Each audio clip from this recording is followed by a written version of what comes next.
So this unit just got finished yesterday. All brand new flooring, new fixtures fitting.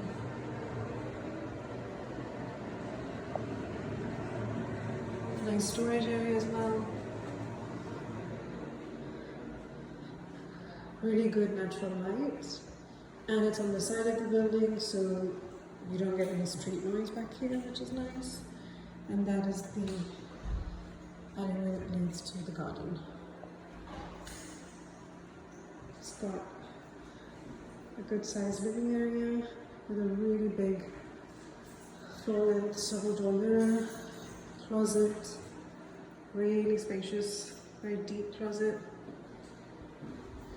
And you have a nice dining area as well, where you can put a table to work out of or eat on. And brand new kitchen, brand new appliances, all new cabinets. And you have a dishwasher in this one as well.